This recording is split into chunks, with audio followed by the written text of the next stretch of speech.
திமுக கூட்டணியில் தேமுதிக 2026 சட்டமன்ற தேர்தலை இணைந்து சந்திக்க உள்ளது.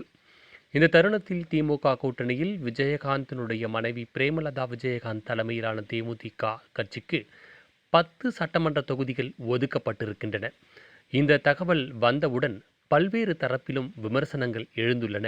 அதற்கான காரணம், இதுவரை பல்வேறு கட்சிகள் திமுகவிற்காக அடிமையாக செயல்பட்டு கொண்டிருக்கிறது. விடுதலை சிறுத்தைகள் கட்சி, மதிமுக, இடதுசாரிகள் போன்ற பல்வேறு கட்சிகள் கடந்த காலங்களில் திமுகவிற்கு முட்டு கொடுத்திருக்கின்றன.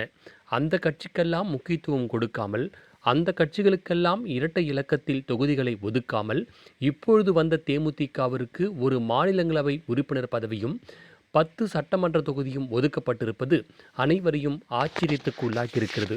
குறிப்பாக விடுதலை சிறுத்தைகள் கட்சிக்கு 8 சட்டமன்ற தொகுதியில் மட்டுமே ஒதுக்கிய திமுக, இப்பொழுது வந்த தேமுதிகவிற்கு 10 சட்டமன்ற தொகுதிகளை ஒதுக்கலாமா, அதுவும் ஒரு மாநிலங்களவை பதவியும் வழங்கலாமா, திமுக அநியாயம் செய்கிறது என்று பல்வேறு தரப்பினர்களும் தன்னுடைய விமர்சனங்களை திமுகவிற்கும் விசிகவிற்கும் எடுத்து வைத்த வண்ணம் உள்ளனர். ஆனாலும் திமுகவிடம் தேமுதிக 10 சட்டமன்ற தொகுதிகளையும் ஒரு மாநிலங்களவை உறுப்பினர் பதவியும் கேட்டதற்கான காரணங்களை இந்த வீடியோவில் நாம் முழுவதுமாக பார்க்கலாம்.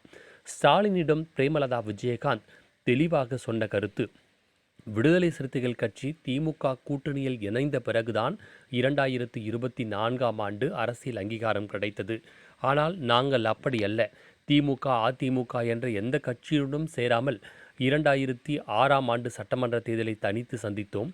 2009ஆம் ஆண்டு நாடாளுமன்ற தேர்தலையும் தனித்து சந்தித்து அங்கீகரிக்கப்பட்ட மாநில கட்சியாக நாங்கள் அங்கீகாரம் பெற்றோம். எனவே நாங்கள் திமுக, அதிமுக ஆதரவில்லாமல் அங்கீகாரம் பெற்ற மிகப்பெரிய கட்சி. இதையெல்லாம் கடந்தும் நாங்கள் ஒரு காலகட்டத்தில் 5 வருடத்தில் சட்டமன்றத்தில் எதிர்க்கட்சி தலைவராகவும் இருந்தோம். இப்பொழுது உங்கள் கூட்டணியில் இருக்கின்ற இடதுசாரிகளான மார்க்சிஸ்ட், கம்யூனிஸ்ட், மதிமுக, விடுதலை சிறுத்தைகள் அனைவரும் 2016ஆம் ஆண்டு எங்கள் தலைமையில் மக்கள் நல கூட்டணியை அமைத்தார்கள். இப்படிப்பட்ட கட்சிகளை நீங்கள் வைத்துக்கொண்டு அவர்களுக்கு குறைவான தொகுதிகளை எங்களுக்கு ஒதுக்காதீர்கள். அவர்களை விட எங்களுக்கு அதிகமான தொகுதிகளை ஒதுக்க வேண்டும். இன்னும் தெளிவாக சொல்ல வேண்டுமென்றால், நாங்கள் மிகப்பெரிய தமிழ்நாட்டில் திமுகவிற்கும் அதிமுகவுக்கும் அடுத்தபடியாக இருக்கக்கூடிய கட்சி. எனவே உங்களுக்கு நாங்கள் ஆதரவு அளிக்கின்றோம். எங்களுக்கு இரட்டை இலக்கத்தில் சட்டமன்ற தொகுதிகள் வழங்க வேண்டும். இதையெல்லாம் கடந்தும் இதுவரை நாங்கள் டெல்லியில் மக்களால் தேர்ந்தெடுக்கப்பட்ட நாடாளுமன்ற உறுப்பினராக வெற்றி பெற்றது கிடையாது. எனவே உங்களுக்கு நாங்கள் இந்த தேர்தலில் கூட்டணியுடன் ஆதரவு கொடுப்பதால் நிச்சயம் எங்களுக்கு நீங்கள் மாநிலங்களவை உறுப்பினர் பதவி வழங்க வேண்டும். விஜயகாந்தின் மரணத்திற்கு பிறகு நிச்சயமாக தேமுதிக பக்கம் அலை வீசுகிறது. இந்த அலையை நாங்கள் முழுவதுமாக திமுகவின் வெற்றிக்கு பாடுபடுவோம் என்று சொல்லி திமுக கூட்டணியில் தேமுதிக 10 சட்டமன்ற தொகுதிகளும் ஒரு மாநிலங்களவை பதவியும் பெற்றதாக கூறப்படுகின்றன. ஆனாலும் இடதுசாரிகள் விசிகவிற்கு மிகவும் கஞ்சத்தனமாக தொகுதிகளை ஒதுக்கிய திமுக தேமுதிகவிற்கு அதிகமாக ஒதுக்கியிருக்கிறது. தேமுதிகவிற்கு அதிக முக்கியத்துவம் கொடுப்பது விசிக, மதிமுக இடதுசாரிகளுக்கு மன வருத்தத்தை ஏற்படுத்தியிருப்பதாக அரசியல் வட்டாரங்கள் தெரிவிக்கின்றன.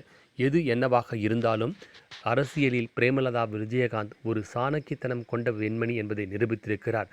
மீண்டும் திமுக கூட்டணியில் இணைந்து 8 சட்டமன்ற தொகுதிகளை கைப்பற்றினால் நிச்சயம் தொடர்ந்து அது அங்கீகரிக்கப்பட்ட மாநில கட்சி என்ற